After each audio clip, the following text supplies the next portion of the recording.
Chapter 1. The Enigmatic Invitation. The morning sun filtered through the heavy velvet curtains of Hercule Poirot's London apartment, casting a warm glow over the polished mahogany table where he sat, meticulously arranging his breakfast. The Belgian detective's moustache twitched as he aligned his toast with geometric precision, a ritual that grounded him before the day's uncertainties. His valet, George, entered with a silver tray bearing a single envelope, its cream paper embossed with an elegant monogram, M.L. Poirot's grey eyes gleamed with curiosity. Invitations were rarely mundane in his world. "From Paris, sir," George announced, his tone as crisp as the morning air. "Delivered by courier this morning." Poirot's delicate fingers lifted the envelope, noting its weight and texture.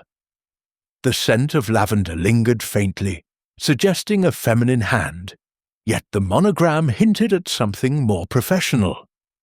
He slit it open with a silver letter opener, revealing a handwritten note in flowing script. "Monsieur Poirot, your reputation precedes you. I am in dire need of your unparalleled mind.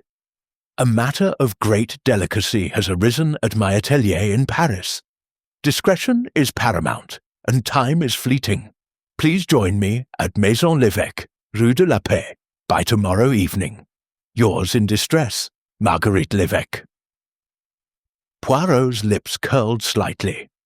Marguerite l'Évêque, the renowned Parisian fashion designer, was a name even he, with his modest interest in haute couture, recognized. Her designs adorned the elite of Europe, and her atelier was a beacon of elegance. Yet, the word distress piqued his interest more than her fame. Distress, in Poirot's experience, often cloaked darker truths. He leaned back, sipping his tisane, and considered the possibilities. Why would a woman of such stature summon him so urgently? A theft, perhaps? A scandal threatening her empire? Or something more sinister? The lack of detail in the note suggested either caution or fear. Poirot's mind, ever orderly, began arranging the facts like pieces on a chessboard. "George," he called, setting the cup down with a soft clink, "prepare my travel case. I depart for Paris on the next train, and ensure my grey suit, the one with the pearl tie-pin, is immaculate. One must be presentable, even in distress." By afternoon, Poirot was aboard the Orient Express, the rhythmic clatter of the train a soothing backdrop to his thoughts.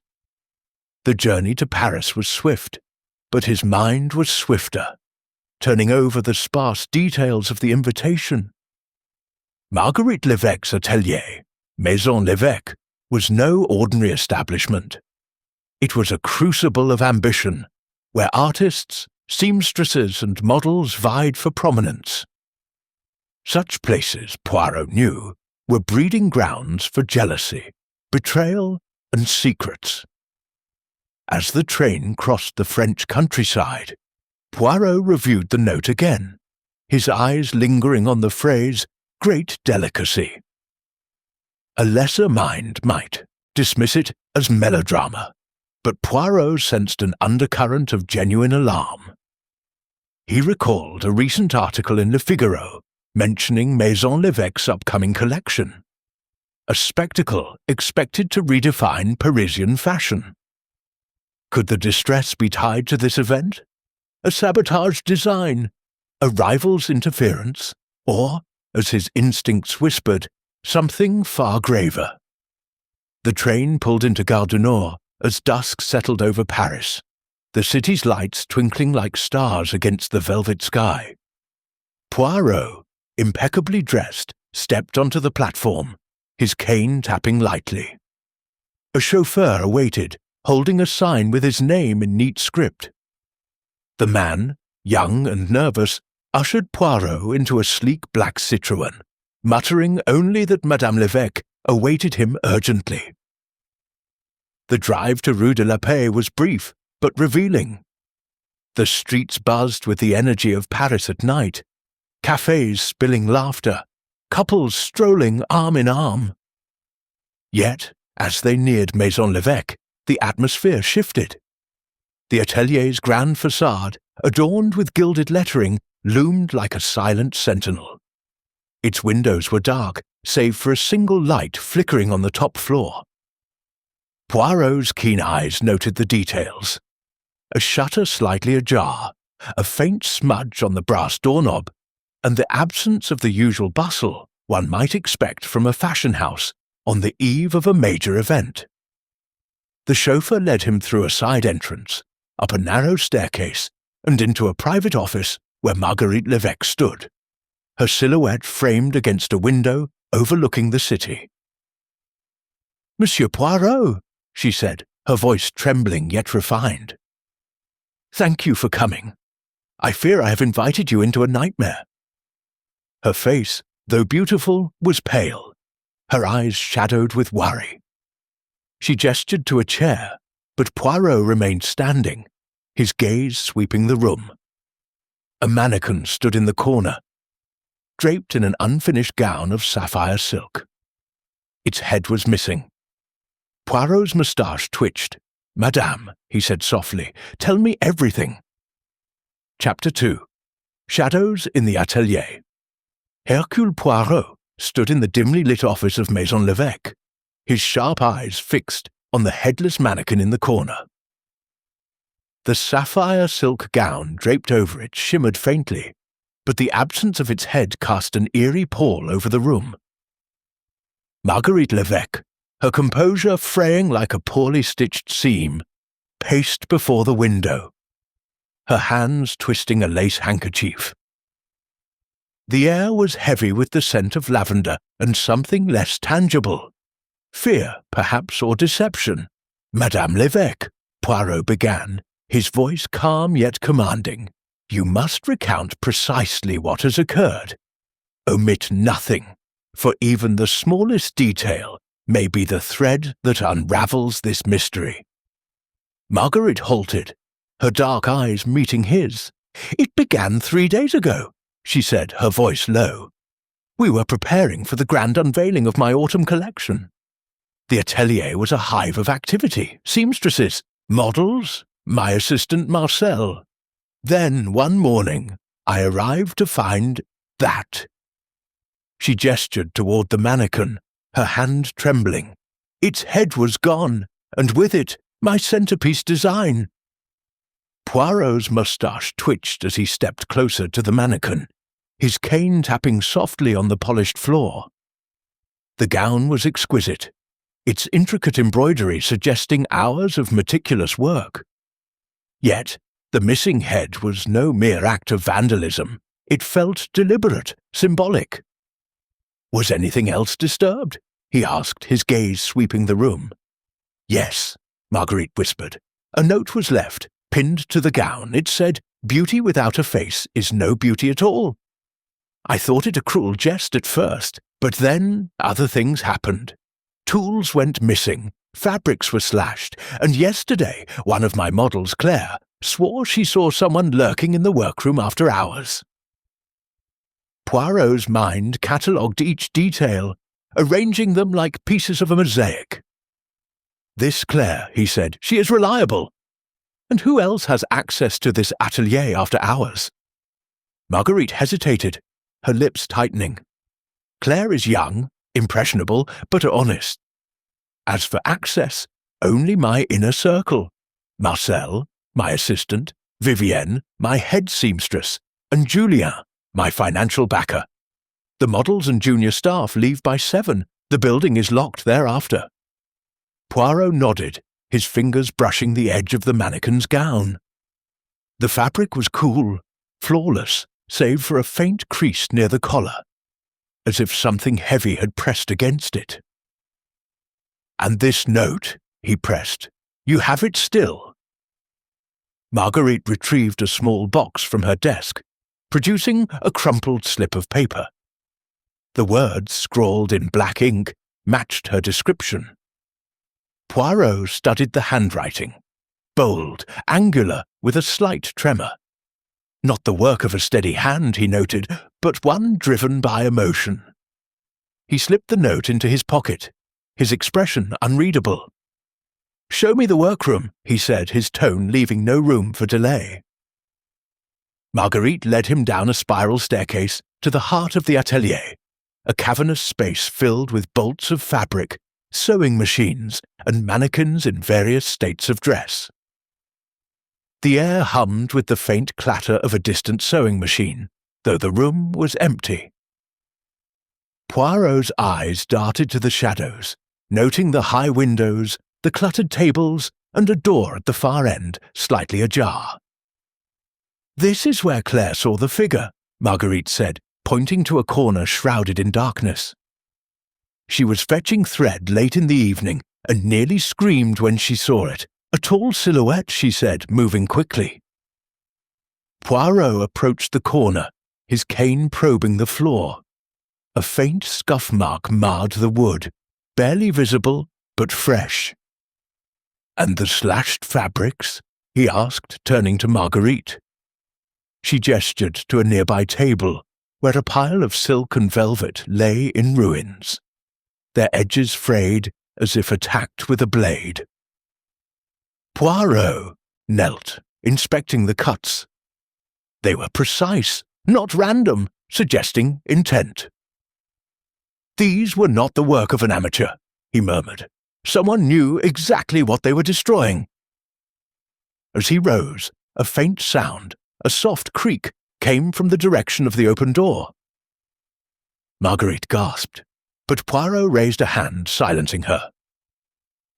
With surprising agility for a man of his stature, he moved toward the door, his senses alert. Beyond it lay a narrow hallway, lined with storage closets and leading to a back exit.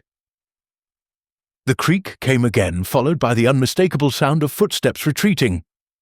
Poirot pushed the door open, peering into the gloom. The hallway was empty, but a faint draught carried the scent of cigarette smoke. "Someone was here," he said, his voice low, "and they did not wish to be seen." Marguerite clutched her handkerchief, her face pale.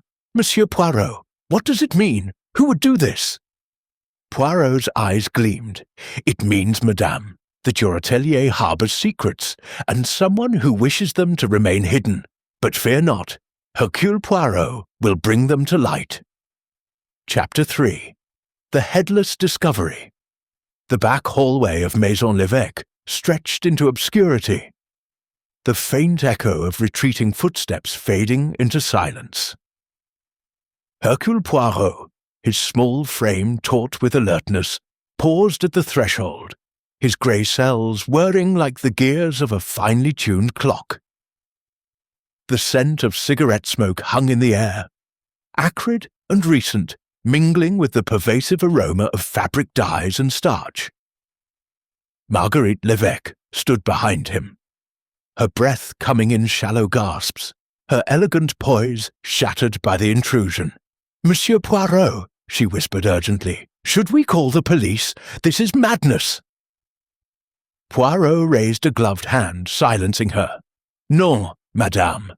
The police would trample the delicate threads of evidence. We must proceed with caution. Stay close."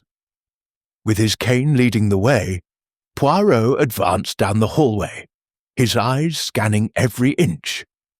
The scuffed baseboards, the faint dust motes dancing in the dim light from a single bulb overhead, and the row of closed doors that lined the walls. Each door bore a label: storage, supplies, archives, suggesting mundane purposes. Yet Poirot knew that secrets often hid in plain sight. He stopped at the first door, turning the knob gently. It creaked open to reveal shelves laden with bolts of fabric, threads and buttons. Nothing amiss, save for a toppled spool of silk thread on the floor, its end trailing as if hastily abandoned. "Someone was here," Poirot murmured, kneeling to examine it. The thread was crimson, a colour not used in the slashed fabrics upstairs. A clue, or a diversion? Marguerite hovered nearby, her face etched with anxiety. "This way leads to the alley behind the building," she explained, pointing to the end of the hall. "The back exit is usually locked, but perhaps—" Poirot nodded, moving onward.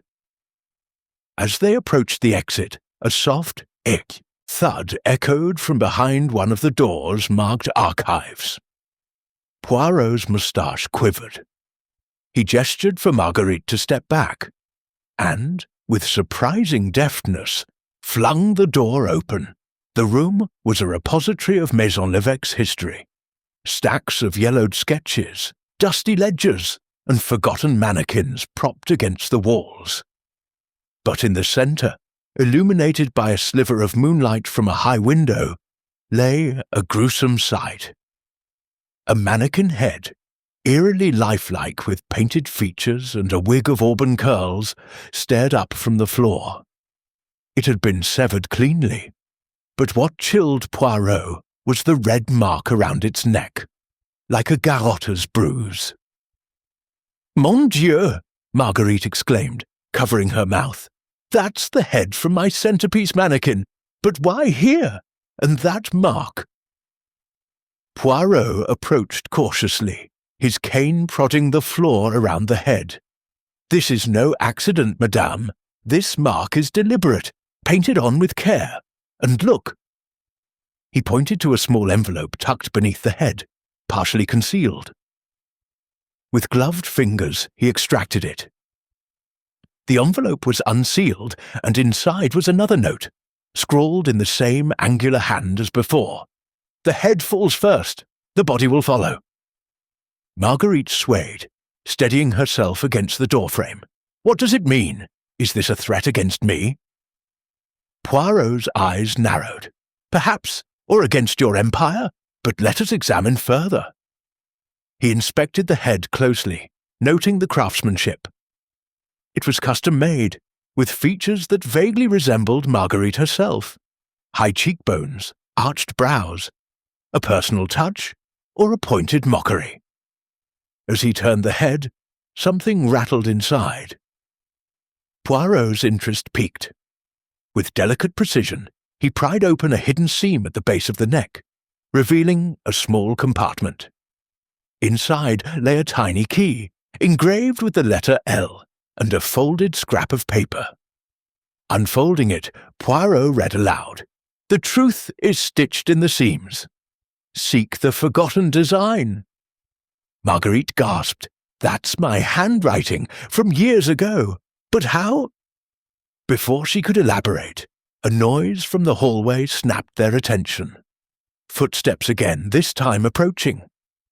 Poirot pocketed the key and paper, motioning for silence.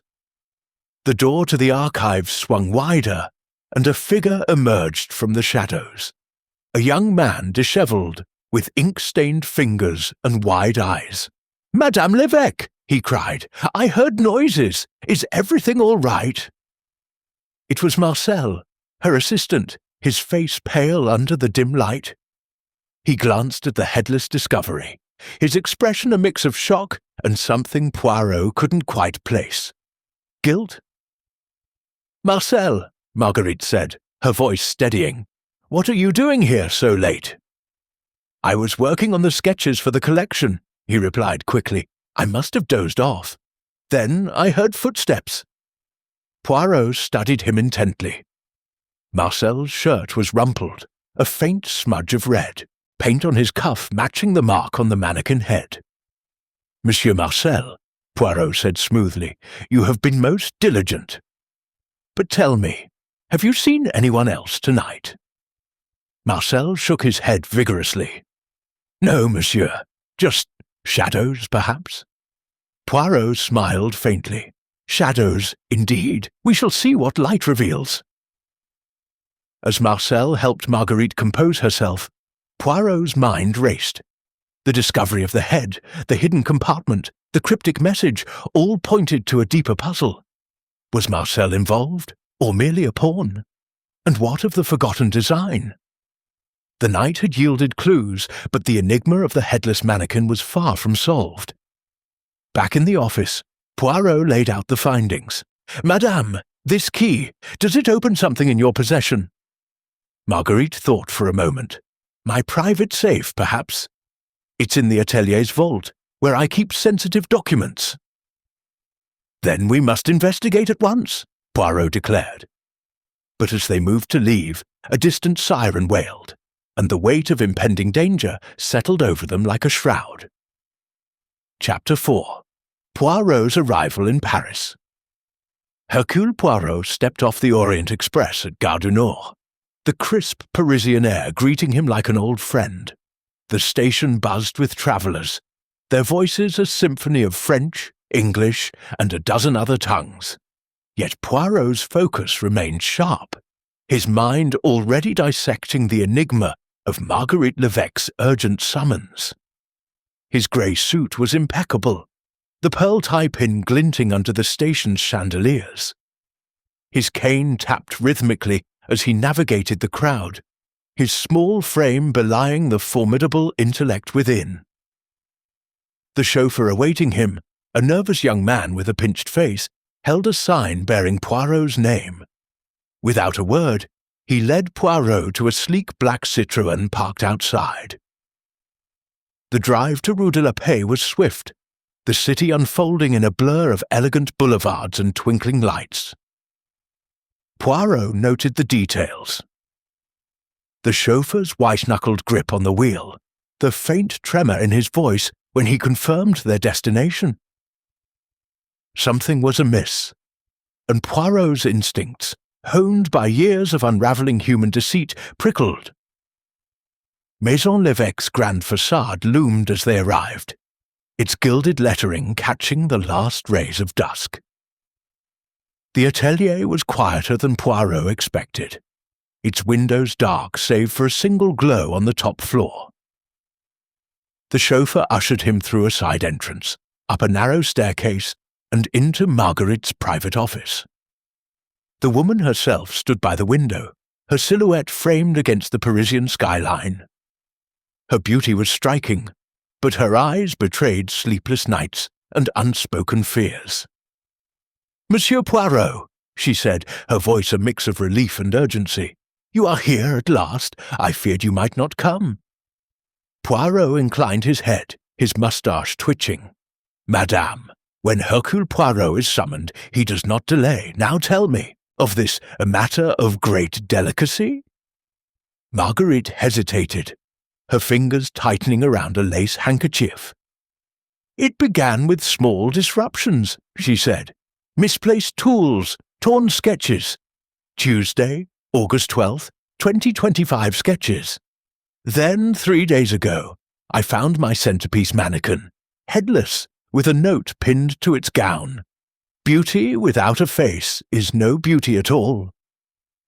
Since then, the disturbances have escalated. Slashed fabrics, a figure seen lurking after hours, and tonight." She gestured to the corner, where a sapphire silk gown hung on a headless mannequin, its absence stark and unsettling. Poirot's eyes gleamed as he absorbed the details. "A most intriguing puzzle," he murmured, stepping closer to the mannequin. The gown was exquisite, its embroidery a testament to Marguerite's artistry, but the missing head suggested something more than mere vandalism. "This note," he said, "you have kept it." Marguerite produced it from a desk drawer, the scrawled words chilling in their precision. "Beauty without a face is no beauty at all." Poirot tucked it into his pocket, noting the angular handwriting. "And who has access to this atelier after hours?" he asked. "Only my trusted few," Marguerite replied. "Marcel, my assistant, Vivienne, my head seamstress, and Julien, my financial backer. The others leave by 7, and the building is locked." Poirot nodded, his mind arranging the facts like cards in a deck. He requested to see the workroom, and Marguerite led him downstairs to a vast space filled with sewing machines, fabric bolts, and mannequins. The air was still save for a faint hum from a distant machine. Marguerite pointed to a shadowed corner. "That's where Claire, one of my models, saw the figure last night, a tall silhouette, moving quickly." Poirot examined the area, spotting a fresh scuff mark on the floor. "Interesting," he said, his voice low. As they moved toward a back hallway, a soft creak echoed from a door marked Archives. Poirot's senses sharpened. He motioned for Marguerite to stay back and opened the door, revealing a room of dusty sketches and ledgers. In the center lay the mannequin's head, its painted features eerily lifelike, a red mark like a garrote around its neck. Marguerite gasped. "That's it! But why here?" Poirot knelt, finding a small envelope beneath the head. Inside was another note. "The head falls first, the body will follow." Tucked with it was a tiny key, engraved with an L, and a scrap of paper in Marguerite's old handwriting. "The truth is stitched in the seams. Seek the forgotten design." Before Poirot could question further, footsteps approached. Marcel, the assistant, appeared, his ink-stained fingers and rumpled shirt catching Poirot's eye. "Madame l'Évêque!" Marcel exclaimed. "I heard noises. I was working late on sketches." Poirot noted a red smudge on Marcel's cuff, matching the mark on the head. "Monsieur Marcel," he said smoothly, "you are most dedicated. Seen anyone else tonight?" "No," Marcel said too quickly. "Just shadows." Poirot smiled thinly. "Shadows indeed," he turned to Marguerite. "This key, does it open something here?" "My private safe, in the vault," she said, her voice trembling. "It holds sensitive documents." "Then we must investigate," Poirot declared. As they moved to leave, a distant siren wailed, and Poirot's mind raced. The headless mannequin, the cryptic notes, the hidden key. Each was a thread in a tapestry of intrigue. He would unravel it, as he always did, with method and order. Chapter 5. Whispers Among the Models. Hercule Poirot stood in the shadowed archives of Maison l'Évêque, the tiny key engraved with an L resting in his gloved hand. Its weight a promise of secrets yet to be unlocked. The severed mannequin head, with its garrote-like red mark and cryptic note, lay at his feet, a silent witness to the atelier's unravelling mystery. Marguerite l'Évêque, pale and shaken, hovered near the door, while Marcel, the assistant, shifted nervously, his ink-stained fingers betraying a restlessness Poirot noted with interest. The distant wail of a siren had faded, but the air remained charged with tension. "Madame," Poirot said, his voice steady as he pocketed the key and note, "we must proceed to your vault. But first, I wish to speak with this Claire, the model who saw the figure. Her account may illuminate the shadows Marcel claims to have seen." Marguerite nodded, leading the way back to the workroom. The atelier, though silent, seemed to hum with unspoken secrets, its mannequins standing like sentinels in the dim light. Poirot's keen eyes swept the space, noting the neatly arranged sewing tables and a single needle glinting on the floor, as if dropped in haste. He filed this away, his mind a ledger of details. They found Claire in a small dressing room adjacent to the workroom, surrounded by 3 other models adjusting their gowns for the upcoming show. Claire, a willowy young woman with wide blue eyes and a nervous demeanour, stood out immediately. Her hands fidgeted with the hem of her dress, and her gaze darted to Marguerite before settling on Poirot. "Mademoiselle Claire," Poirot began, his tone gentle yet probing. "You reported seeing a figure in the workroom last night. Describe it, if you please, with precision." Claire swallowed, glancing at the other models. Simone, a statuesque brunette with a sharp jaw, and Elise, a petite redhead with a sly smile, who exchanged guarded looks. "It was late," Claire said, her voice barely above a whisper. "I was fetching thread for Vivienne. I saw a tall figure cloaked in shadow near the back door. It moved so quickly I thought I imagined it. But then I heard a rustling, like fabric being torn." "Interesting," Poirot said, his moustache twitching. And this figure, male or female, did it carry anything? Claire hesitated. I couldn't tell. It was too dark, but it seemed to be holding something, maybe a bag. I ran to tell Vivienne, but when we returned, it was gone. Simone scoffed softly, adjusting a pin in her hair. Claire's always jumping at shadows. Probably just Marcel sneaking a cigarette. Marcel, standing nearby, bristled. I was in my office, Simone. You know that. Poirot's gaze flicked between them, catching the undercurrent of tension. Mademoiselle Simone, he said, turning to her, you seem dismissive. Have you seen anything unusual in the atelier? Simone's eyes narrowed, but she answered coolly. Only the usual chaos before a show. Fabrics go missing, tempers flare, nothing out of the ordinary for Maison l'Evêque. Elise, the redhead, giggled nervously, except for that awful mannequin. Who'd chop off its head? It's creepy. Poirot's smile was faint but piercing. Indeed, Mademoiselle Elise. Creepy, yet deliberate. Tell me, do any of you know of a forgotten design mentioned in an old note of Madame l'Evêque's? The models exchanged glances, their silence louder than words. Marguerite stepped forward, her brow furrowed. A forgotten design. I haven't thought of that in years. It was a collection I abandoned a decade ago. Too bold, too costly. The sketches were archived, but I don't see how. Poirot raised a hand, his mind racing. The past, madame, often stitches itself into the present. We must see this vault of yours.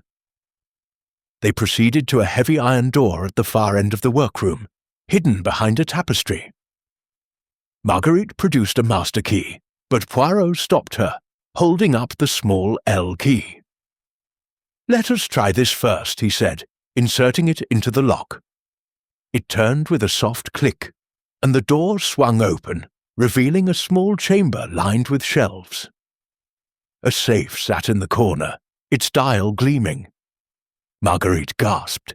That key! It's for my old safe, not this one. I haven't used it in years. Poirot's eyes gleamed. Then we must find what it opens, but first, the safe. Marguerite opened the modern safe, revealing contracts, ledgers, and a velvet pouch containing a single pearl earring. Poirot examined it, noting its exquisite craftsmanship. This is yours, madame? Yes, she said, puzzled. I lost its pair years ago. Before Poirot could probe further, a crash echoed from the workroom. They rushed back to find a mannequin toppled, its gown slashed anew. Claire screamed, and Simone swore under her breath. Marcel darted to the back door, but it was locked. Poirot knelt by the mannequin, spotting a fresh note pinned to the fabric. The seams are unraveling. Look closer. He stood, his voice calm but commanding. Mes amis, someone among us is weaving a dangerous game. Hercule Poirot will find the thread that binds it. As whispers rippled among the models, Poirot's mind sharpened. The earring, the forgotten design, the slashed gown, each was a clue. But the whispers among the models held the key to the next unraveling. Chapter 6. The Designer's Secret Diary. Hercule Poirot stood in the workroom of Maison l'Evêque, the toppled mannequin at his feet, its slashed gown a fresh wound in the atelier's fragile calm. The note pinned to the fabric, the seams are unraveling, look closer, lay in his gloved hand, its words a taunt that fueled his relentless curiosity. Marguerite l'Evêque, her face drained of colour, clutched the edge of a sewing table, while Claire, Simone, and Elise hovered nearby, their whispers a soft undercurrent of unease. Marcel, the assistant, lingered by the back door, his ink-stained fingers twitching as if itching to flee.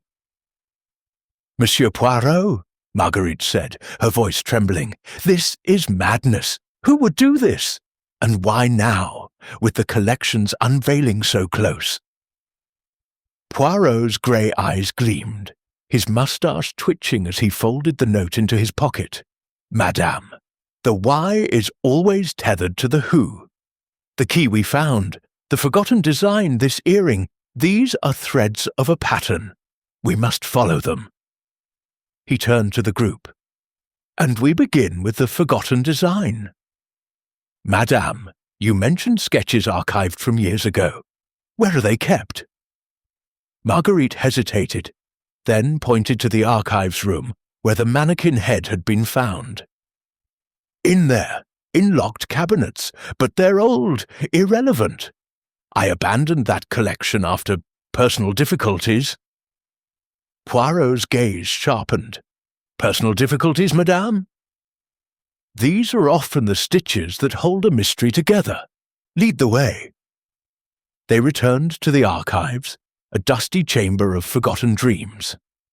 The mannequin head still lay on the floor, its painted eyes staring blankly. Poirot ignored it, focusing on the cabinets lining the walls. Marguerite produced a ring of keys, but Poirot held up the small L key from the head's hidden compartment. "Let us try this," he said, approaching a weathered oak cabinet in the corner. The key slid into the lock with a satisfying click, and the door creaked open, revealing stacks of yellowed sketchbooks and loose pages. Poirot carefully extracted a leather-bound notebook, its cover embossed with Marguerite's initials. "This is yours, madame," he asked, opening it to reveal intricate drawings of gowns, their designs bold and avant-garde, unlike the elegant restraint of her current work. Interspersed among the sketches were handwritten notes, some frantic, others cryptic. "Yes," Marguerite admitted, her voice barely audible, "my diary from that time. I poured my heart into those designs and my fears." Poirot's fingers traced a page where a sketch of a gown, strikingly similar to the sapphire one upstairs, was marred by a scrawled note. "He will never forgive me." "Who, madame?" Poirot asked, his tone gentle but insistent. "Who would not forgive you?" Marguerite's eyes glistened. "It was a long time ago. A partner, business and personal. He invested in my early work, but we parted bitterly. These designs were meant to be my triumph, but they became my shame. I locked them away." Poirot nodded, turning another page. Tucked between the sheets was a photograph of a younger Marguerite, laughing beside a man with sharp features and intense eyes. "This is him?" Poirot asked, holding up the photo. Marguerite nodded. "Julien Duval, my backer then, and now. He returned to support this collection, but I never thought—" Poirot's mind raced. Julien, the current financial backer, had a history with Marguerite that ran deeper than mere business. Was he the shadow behind the threats? He scanned the diary, finding another note. "The pearl is lost, like my trust." The single pearl earring from the vault flashed in his memory. Before he could press further, Simone's voice cut through the silence from the doorway. "Madame, Vivienne needs you upstairs. Something about the final fittings." Her tone was sharp, her eyes flicking to the diary with undisguised curiosity. Poirot closed the notebook, tucking it under his arm. "Mademoiselle Simone, your timing is impeccable. But tell me, have you ever seen this diary before?"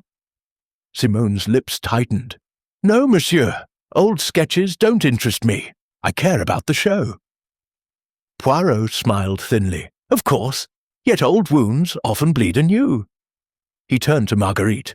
"Madame, this diary must be examined further, and we must speak with Monsieur Duval. His role in this affair grows intriguing."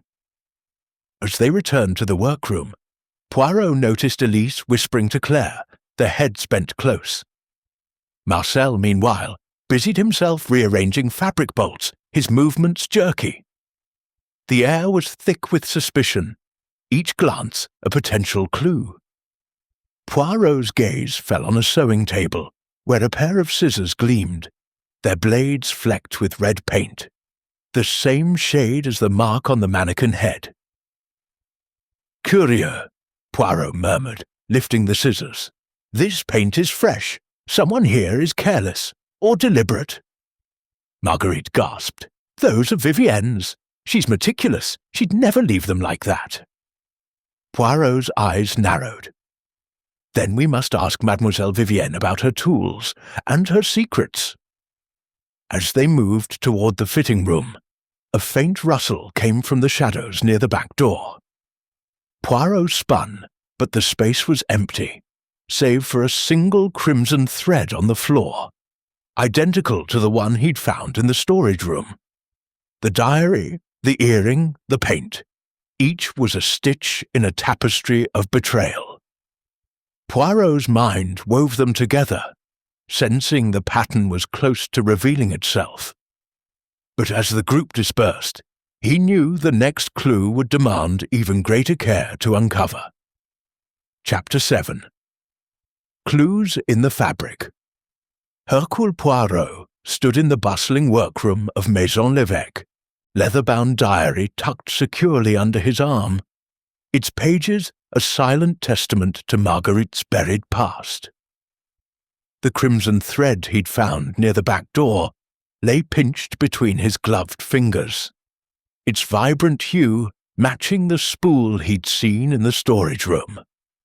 The scissors flecked with red paint rested on the table before him, their presence a bold challenge to his deductive powers. Marguerite, her composure fraying, watched as Poirot's sharp eyes darted across the room, taking in the flurry of activity as seamstresses and models prepared for the imminent collection unveiling. "Madame l'Évêque," Poirot said, his voice cutting through the hum of sewing machines. "These scissors belong to Mademoiselle Vivienne, you say. We must speak with her at once, and Monsieur Duval. His presence is also required.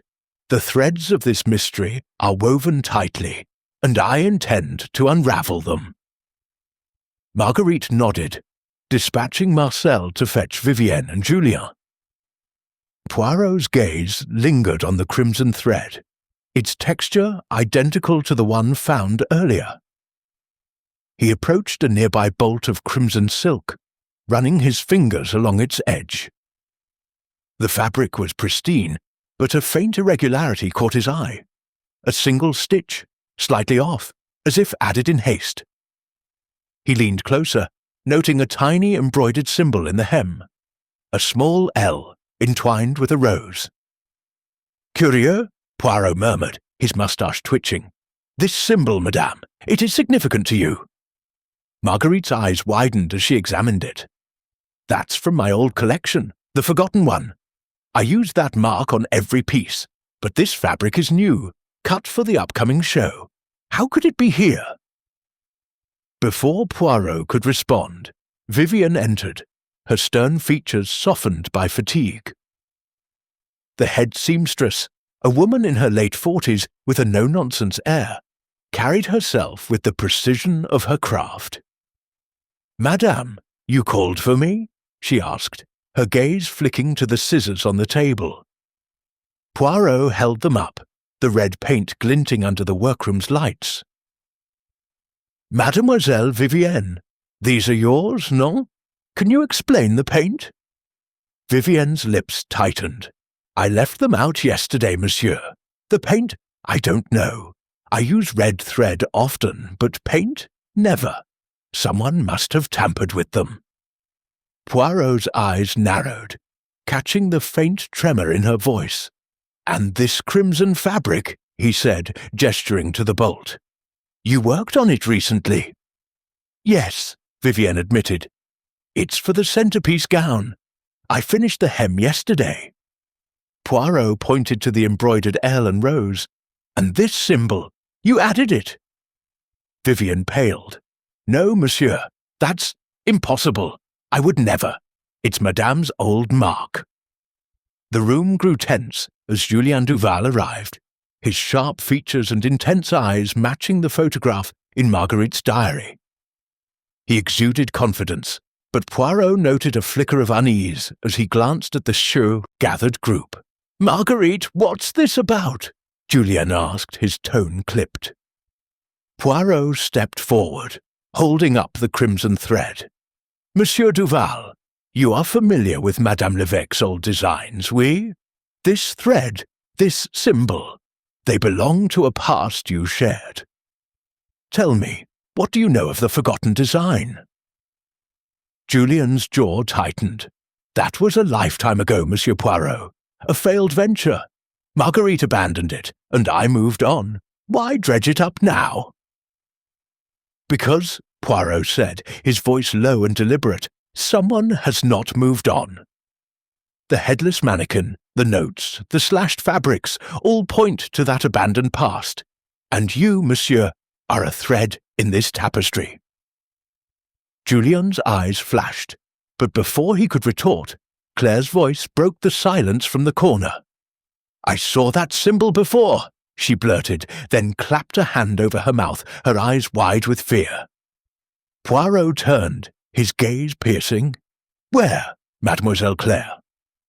In one of the old sketches," she stammered.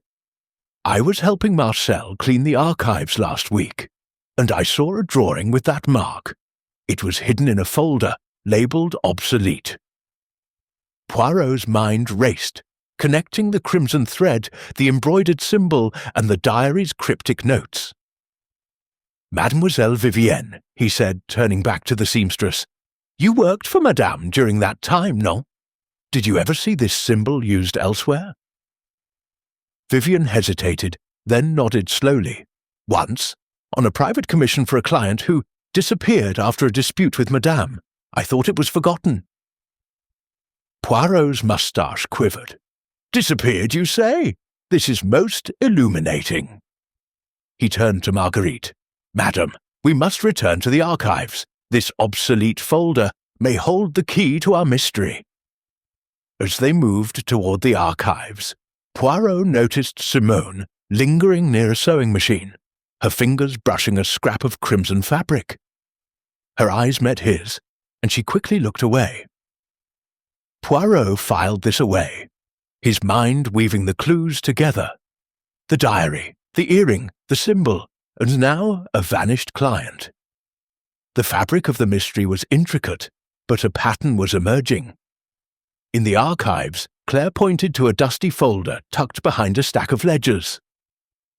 Poirot opened it, revealing a single sketch. A gown identical to the sapphire one upstairs, but with the L and rose embroidered across its bodice. A note in Marguerite's handwriting was pinned to it, for L, with regret.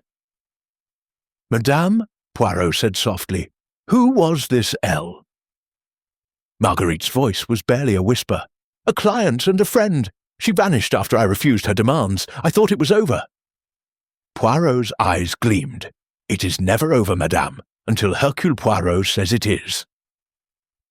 As he closed the folder, a faint rustle came from the shadows, and the group froze, the weight of unseen eyes pressing upon them. Chapter 8. A Midnight Rendezvous. The archives of Maison Lévesque were cloaked in stillness, the faint rustle from the shadows sending a ripple of tension through the group. Hercule Poirot, clutching the dusty folder with the sketch of the gown marked by the L and rose, stood poised, his senses as sharp as the needle that had stitched the cryptic symbol. Marguerite Lévesque's revelation about the vanished client hung heavy in the air. Her whispered words, "I thought it was over," echoing like a confession. Marcel, Vivienne, Claire, and Simone stood frozen, their faces a gallery of unease, while Julien Duval's intense eyes darted toward the darkened corner. "Remain calm, mes amis," Poirot said, his voice a steady anchor. "Whoever lurks in the shadows will not escape Hercule Poirot." With his cane raised like a conductor's baton, he moved toward the source of the sound. his small frame belying his commanding presence. The group followed, their footsteps muffled on the dusty floor. Behind a stack of crates, Poirot found a narrow door, barely visible in the dim light. It was ajar, a sliver of moonlight revealing a staircase descending to the basement. The scent of mildew and old fabric wafted up, mingling with a faint trace of cigarette smoke, familiar from the hallway days before. "This way," Poirot declared, descending with cautious grace. The basement was a labyrinth of discarded mannequins, forgotten bolts of fabric, and crates of outdated patterns. A single bulb flickered overhead, casting long shadows that danced like spectres. At the far end, a figure darted behind a pile of crates, the glint of a metallic object catching Poirot's eye. "Arrêtez!" he called, but the figure vanished into a side passage. Poirot turned to Marguerite. "Madame, what lies beyond that passage?" "It leads to an old storage room," she replied, her voice trembling.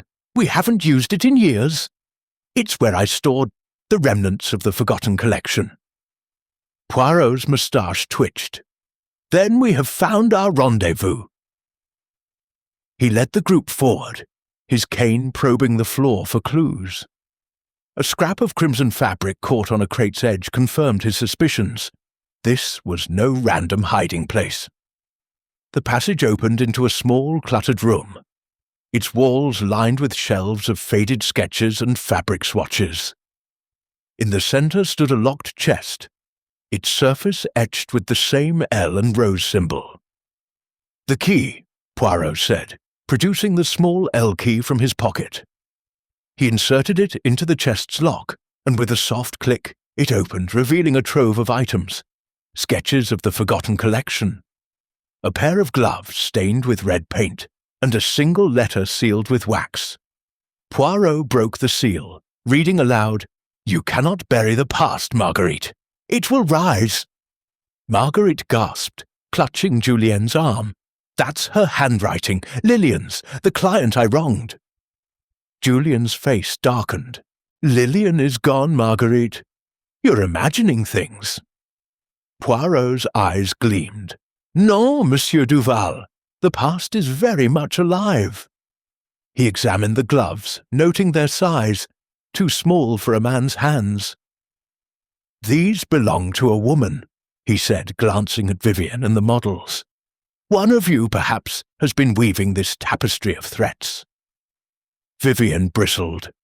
"I've been loyal to Madame for years. I'd never—" "Enough," Poirot interrupted, his voice firm. "The truth lies in the details. This letter, these gloves, the crimson fabric, they are stitches in a pattern, but we are interrupted." A faint creak from the passage snapped his attention back. He motioned for silence, creeping toward the sound.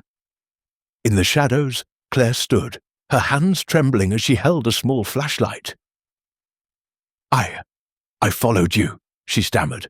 "I heard someone down here earlier tonight. I thought I could help." Poirot studied her, noting the fear in her eyes and the faint red smudge on her sleeve. "Mademoiselle Claire, your courage is admirable, but your timing is curious. What did you see earlier?" Claire swallowed. "A woman, I think. Tall, with dark hair. She was near this chest, then ran when she saw me." Simone snorted. "Claire, you see ghosts everywhere." Poirot's gaze flicked to Simone, whose sharp tone betrayed more than disdain. "Mademoiselle Simone, you dismiss much. Perhaps you know more than you say." Before Simone could respond, a loud crash echoed from above, followed by a scream. The group rushed back to the workroom, finding a sewing table overturned, spools of thread scattered like confetti. A new note was pinned to the wall: "The rose wilts at midnight." Poirot's mind raced. The timing, the gloves, the letter, all pointed to a calculated mind. "Madame," he said, turning to Marguerite, "this Lillian, Who was she to you beyond a client?" Marguerite's voice was barely audible. She was my confidant, my muse. We quarrelled over the collection's direction. She wanted control, and when I refused, she vanished. I thought she'd left Paris. Poirot nodded, his grey cells aligning the clues. Then we must find if Lillian has returned, or if someone else wears her mask. As midnight approached, the atelier felt like a stage, and Poirot knew the next act would reveal the puppeteer behind the Headless Mannequin. Chapter 9. Unravelling Alibis. The clock in Maison Lévesque's workroom struck midnight, its chimes echoing like a warning through the tense silence. Hercule Poirot, surrounded by the suspects he had gathered in the dimly lit space, held the cryptic note, "The rose wilts at midnight," in his gloved hand.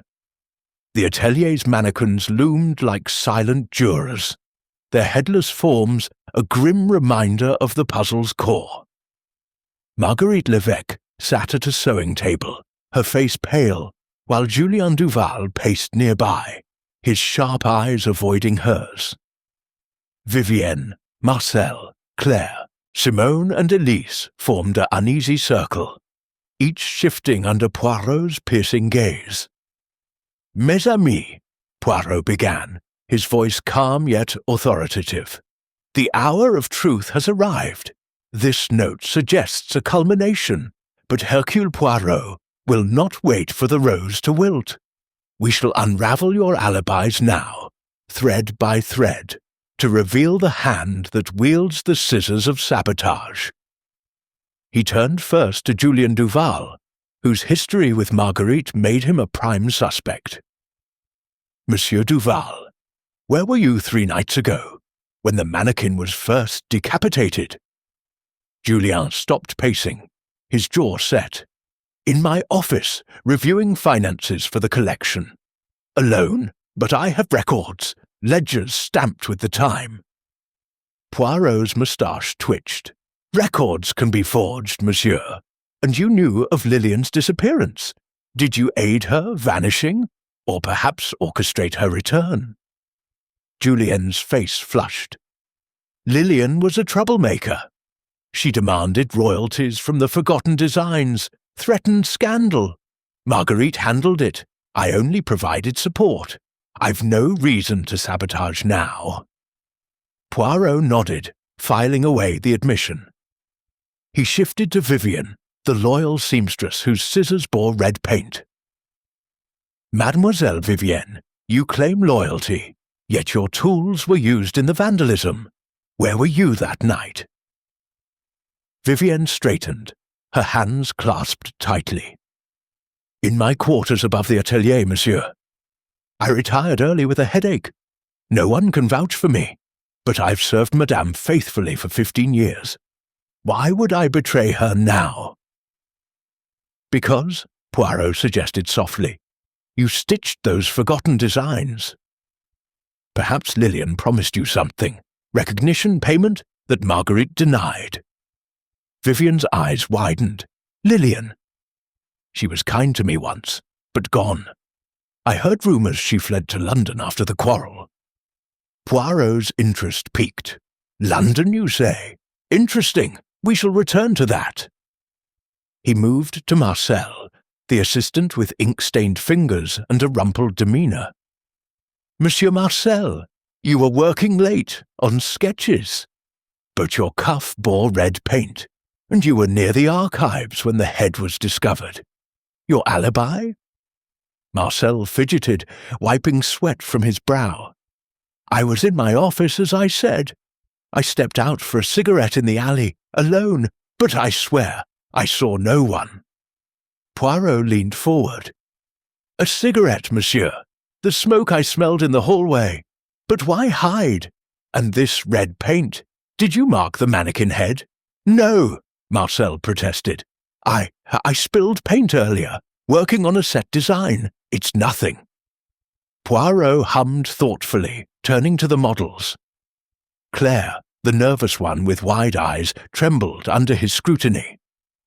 "Mademoiselle Claire, You saw the figure twice, once in the workroom, once in the basement. Yet you followed us tonight, with a smudge on your sleeve. Where were you during the initial decapitation?" Claire's voice. It quavered. "At home, monsieur. I live nearby, but alone. No witnesses. I admired Lillian's story. She was bold, but I'd never hurt Madame." Simone, the sharp-tongued brunette, crossed her arms defiantly.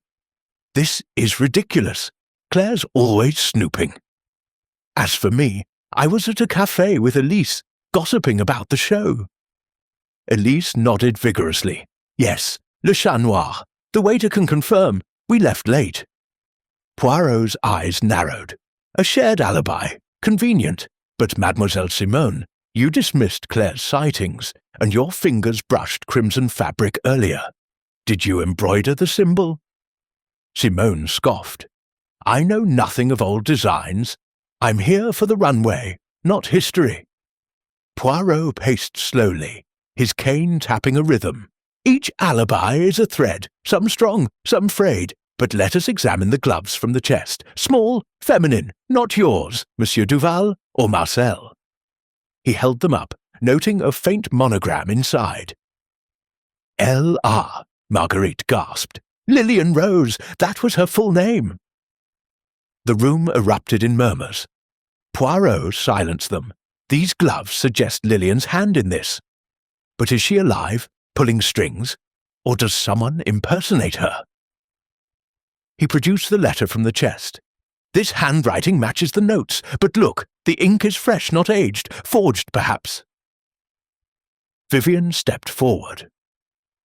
"Monsieur, I recall Lillian had a distinctive ring, a rose-petal design, if we find it."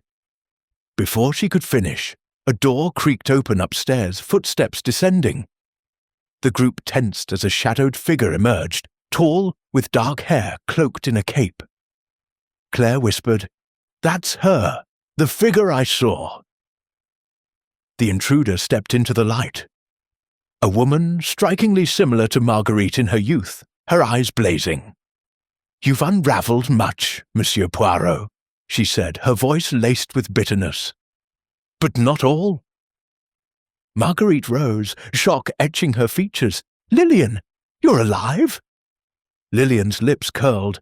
"Alive and forgotten, no thanks to you. But the alibis you seek, mine is simple. I've been here, in the shadows, waiting for justice." Poirot's gaze intensified.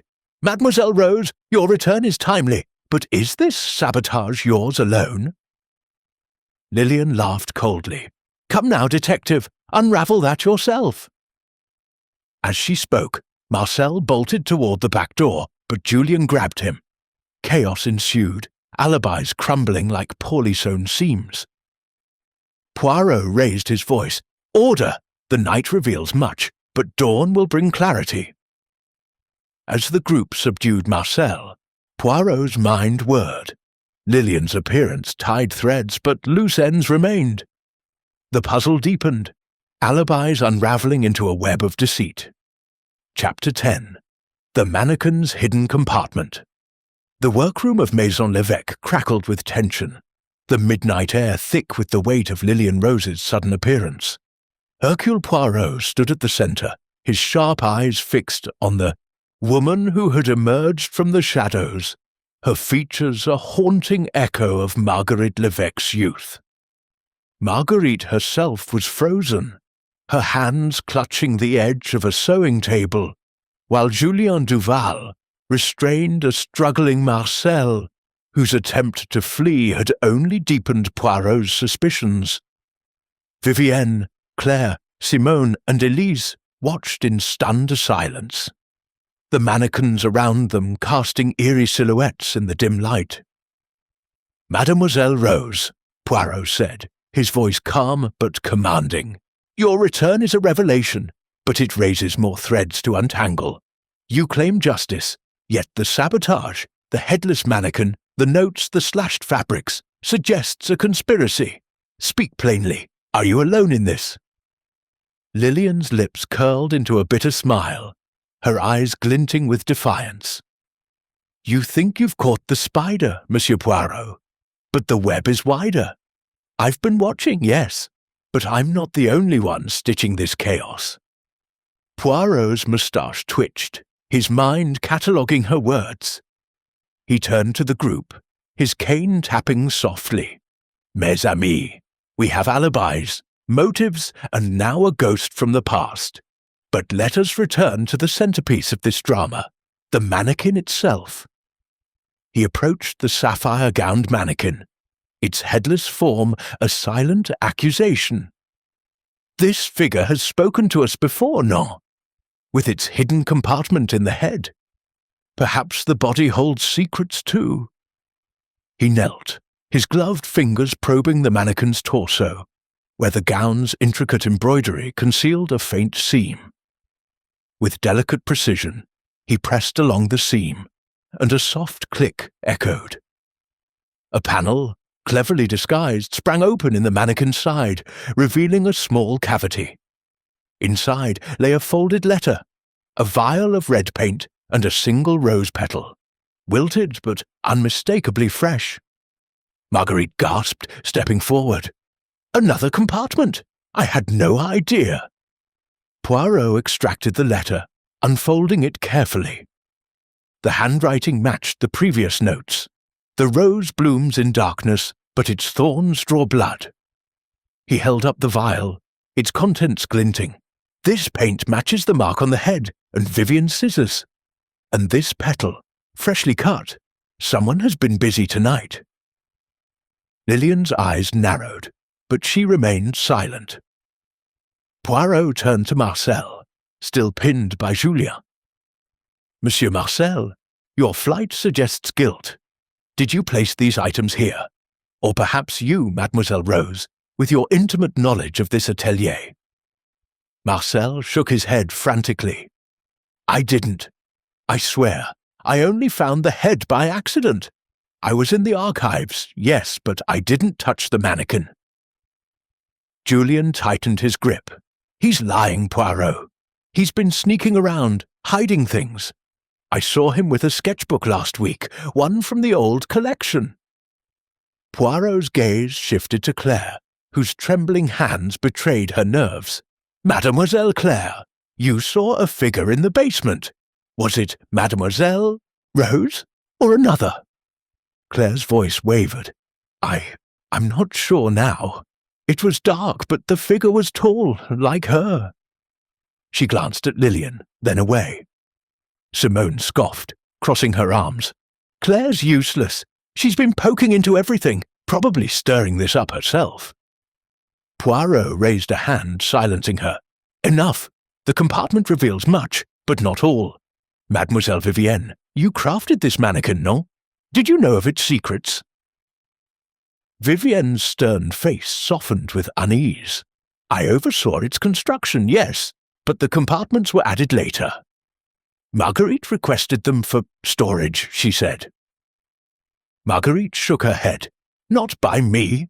I knew of the head's compartment, but this, it's new. Poirot's eyes gleamed. Then someone with skill and access modified this mannequin. And this petal, he held it up, its scent faint but distinct. It matches the rose in the embroidered symbol.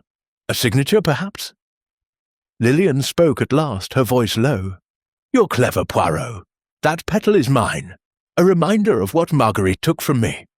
But I didn't touch that mannequin tonight. Poirot studied her, then turned to the group.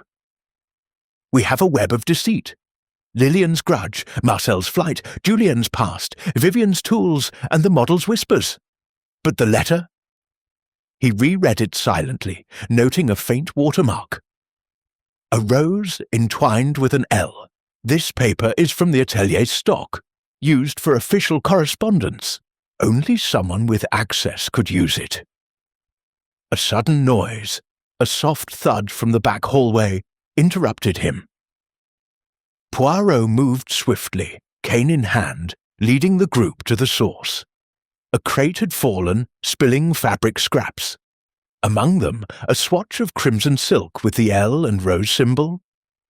Tucked beneath was a ring, its rose-petal design matching Vivian's description of Lillian's. "Lillian's ring," Marguerite whispered, her voice breaking. Lillian's face hardened. "I lost that years ago. Someone planted it." Poirot's mind raced, weaving the clues, the compartment, the petal, the ring. Someone here is stitching a false narrative, framing Mademoiselle Rose, or protecting her.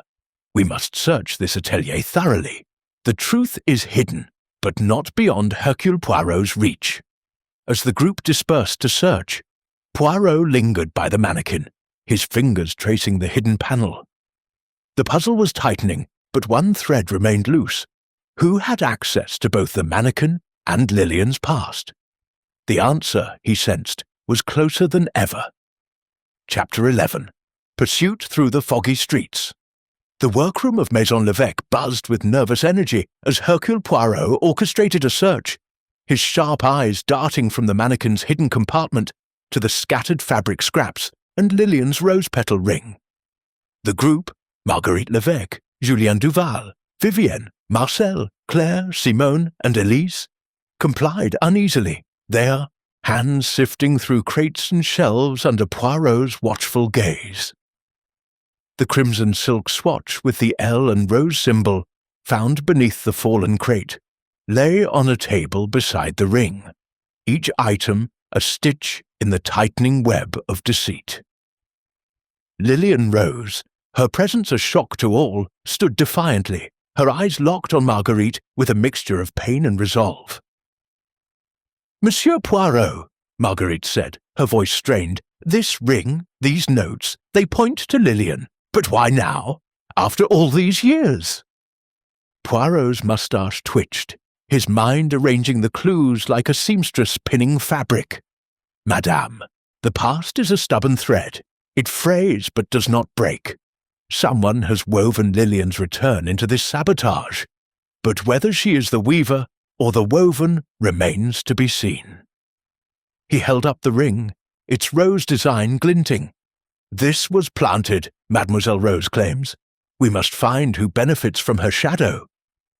Before anyone could respond, a sharp clatter echoed from the back hallway, the same passage where footsteps had vanished before.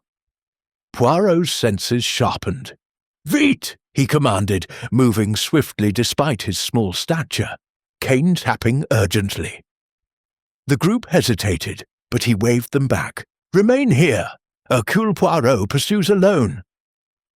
He slipped into the hallway, the air thick with the damp chill of Parisian night seeping through the back exit. The door was ajar, a faint mist curling in from the alley beyond. The scent of cigarette smoke lingered, now mixed with the tang of rain-soaked stone. Poirot stepped outside, the foggy streets of Rue de la Paix swallowing the city's lights in a grey haze. A shadow darted ahead, tall and cloaked, disappearing around a corner. Poirot followed, his polished shoes clicking on the cobblestones, his cane a steady guide in the fog. The figure moved quickly, weaving through narrow alleys lined with shuttered shops and flickering street lamps. Poirot's mind raced as he pursued, noting the figure's gait. Graceful, deliberate, feminine. Was it Lillian, or another masquerading as her? The crimson thread, the paint, the ring, all pointed to a calculated mind, and Poirot would not let it slip away. The chase led to a small courtyard, where the figure paused, silhouetted against a gas lamp. Poirot slowed, his breath steady despite the exertion. "Montrez-vous!" he called, his voice cutting through the fog. "You cannot hide from Hercule Poirot." The figure turned, revealing a woman's face. Not Lillian's, but Simone's, her sharp features twisted with defiance. She clutched a small satchel, its contents clinking softly. "Leave me be, monsieur," she hissed, backing away. "You don't understand." Poirot advanced, his gaze unyielding. "Mademoiselle Simone, I understand more than you think. The crimson fabric, the planted ring, your hands are not clean. What is in that satchel?" Simone's eyes darted, seeking escape, but the courtyard was a dead end. She clutched the satchel tighter. "It's nothing, just personal items." Poirot's voice softened, but his eyes were steel. "Open it, mademoiselle, or I shall do so myself." Reluctantly, Simone opened the satchel, revealing a bundle of sketches, replicas of the Forgotten Collection's designs, each marked with the L and rose. Tucked among them was a vial of red paint and a small knife, its blade flecked with silk threads. Poirot's moustache quivered. "These are tools of sabotage. You embroidered the symbol, no? To frame Mademoiselle Rose." Simone's defiance crumbled, her shoulders sagging. I had to. She promised me a share. Fame, money. She said Marguerite owed her, and I believed her." "She?" Poirot pressed, stepping closer. "Lillian." Simone shook her head, tears welling. "Not Lillian. Vivienne. She knew everything. Lillian's story, the designs. She said we'd ruin Marguerite's show, take what we deserved." Poirot's mind whirred, the pieces snapping into place. Vivienne, the loyal seamstress, had been Marguerite's confidant during the Forgotten Collection's era. Her access, her skill, her quiet resentment, perfectly positioned to orchestrate chaos. "But why? Return with me, mademoiselle," he said, guiding her back through the fog. "We have more threads to untangle." Back at the atelier, the group was in disarray, Vivienne's absence noted. Marcel, freed from Julien's grip, looked shaken, while Lillian's eyes burned with vindication. Poirot presented the satchel's contents, his voice steady. "Mademoiselle Simone has confessed a partnership with Vivienne. The sabotage was theirs, but the motive remains unclear." Marguerite gasped. "Vivienne, she's been with me for years." Poirot nodded. "Loyalty can mask betrayal, madame. We must find her." He turned to the group. "Search the atelier, every corner. She cannot have gone far." As they dispersed, Poirot lingered by the mannequin, his fingers tracing the hidden compartment. The fog outside mirrored the mystery within, but the pursuit had brought him closer to the truth. Vivienne's role was unraveling, and with it, the heart of the Headless Mannequin's puzzle. Chapter 12. Gathering the Suspects. The workroom of Maison l'Évêque was a crucible of tension, as Hercule Poirot stood at its centre. The satchel of damning evidence, sketches, red paint, and a knife resting on a sewing table. Simone, her defiance broken, sat slumped in a chair, her confession hanging heavy in the air. Marguerite l'Évêque, her face a mask of betrayal, clutched the sapphire gown's fabric as if it could anchor her. Julien Duval, Marcel, Claire, and Elise formed a wary circle, their eyes darting between Poirot and the empty space where Vivienne, the head seamstress, should have been. Lillian Rose, her presence a spectre from Marguerite's past, stood apart, her gaze both defiant and weary. "Mes amis," Poirot began, his voice a steady beacon in the storm, "we have unravelled much. Mademoiselle Simone has revealed her role in the sabotage, guided by Mademoiselle Vivienne. But the heart of this mystery, the motive behind the Headless Mannequin, the notes, the crimson threads, remains veiled. We must find Vivienne, and we must do so now." He gestured to the group. "Search every corner of this atelier. She is the key to our puzzle, and Hercule Poirot does not allow keys to slip away." The group scattered, their footsteps echoing as they checked the archives, dressing rooms, and basement. Poirot remained in the workroom, his sharp eyes scanning the mannequins, the scattered threads, the overturned table from earlier chaos. He knelt, retrieving a single crimson thread caught in a floorboard's crack, its hue identical to those found before. His moustache twitched as he pocketed it, his mind weaving connections. Vivien's scissors, her access to the forgotten designs, her quiet resentment. Julian returned first, his face grim. She's not in the offices or the vault. The back door was locked. No sign of her leaving. Claire, trembling, emerged from the dressing room. I checked the models' quarters. Nothing but costumes and mirrors. Elise and Marcel reported similar findings from the basement and storage rooms. Lillian, however, lingered near the archive's entrance, her expression unreadable. She's clever, Lillian said softly. Vivienne always was. If she's hiding, it's where no one looks. Poirot's gaze sharpened. Mademoiselle Rose, you know her ways. Where would she conceal herself? Lillian hesitated, then pointed to a tapestry on the workroom's far wall, its intricate weave depicting a rose garden. There's a crawl space behind that. We used it years ago to store sensitive materials. Poirot approached the tapestry, his cane probing the wall.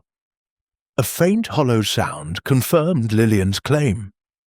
He pulled the fabric aside, revealing a low, narrow door, its lock recently scratched.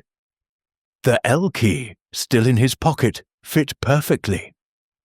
The door creaked open, and a draught carried the scent of dust and lavender, Vivienne's perfume. "Vite!" Poirot called, beckoning the group. He ducked into the crawl space, a cramped tunnel lined with old sketches and fabric swatches. At its end, Vivienne crouched, a lantern casting her stern features into sharp relief. She held a bundle of papers, more sketches of the forgotten collection, marked with the L and Rose. "Mademoiselle Vivienne," Poirot said, his voice calm but unyielding, "you have woven a fine web, but it is time to face the light." Vivienne's eyes blazed, but she rose, clutching the papers. "You don't understand, monsieur. Marguerite betrayed us all. Lillian, me, the atelier. Those designs were ours, not just hers." Marguerite, entering behind Poirot, gasped, "Vivienne, I never meant to hurt you.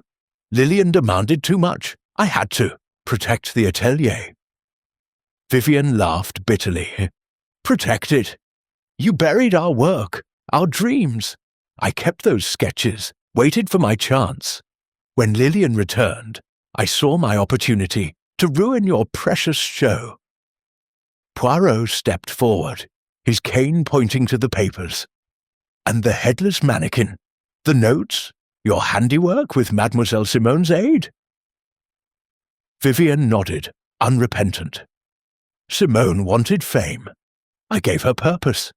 The mannequin was a message. Marguerite's empire is faceless without us." Simone, dragged forward by Julia, hung her head. "I'm sorry," she whispered. "Vivienne promised me a share of the new collection's profits." Poirot turned to Lillian. "And you, Mademoiselle Rose? Did you orchestrate this with Vivienne?" Lillian shook her head. "I came back to confront Marguerite, yes. But I didn't know Vivienne's plan until the notes appeared. I let her think I was complicit. It suited my anger." Poirot's mind aligned the final threads. Vivienne's resentment, Simone's ambition, Lillian's grudge. "You each wove a part of this tapestry," he said, "but the sabotage ends here." He gathered the sketches, noting one with a hidden note. "The rose blooms again when the truth is free." As the group returned to the workroom, Poirot addressed them. "Vivienne and Simone will answer to the authorities, but the atelier's heart must heal. Madame Lévesque, acknowledge the forgotten designs, give credit to those who helped create them." Marguerite nodded, tears in her eyes. "I will. I owe them that." Marcel, Claire, and Elise exhaled, the tension easing. Julien, however, looked uneasy. "And me, Poirot? You suspected me." Poirot smiled faintly. "Your past with Lillian raised questions, monsieur, but your loyalty to Madame held true." As dawn's light crept through the windows, Poirot surveyed the group, the headless mannequin a silent reminder of their unravelling. The puzzle was nearly complete, but one final revelation awaited. Chapter 13. The Final Revelation. The first rays of dawn filtered through the high windows of Maison Levesque's workroom, casting a soft glow over the mannequins, their silent forms no longer menacing, but merely part of the atelier's fabric. Hercule Poirot stood at the centre of the gathered suspects.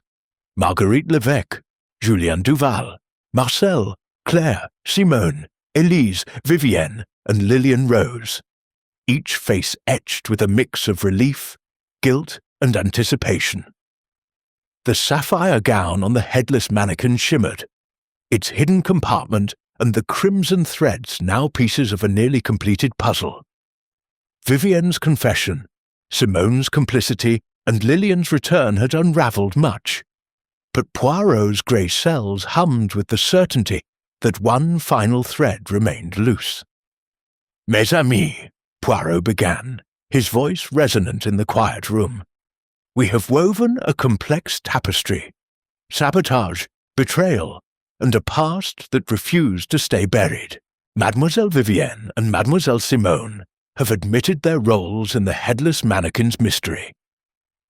Driven by resentment and ambition, Mademoiselle Rose, your return stirred the embers of old wounds. Yet there is one question unanswered. Who truly set this drama in motion?"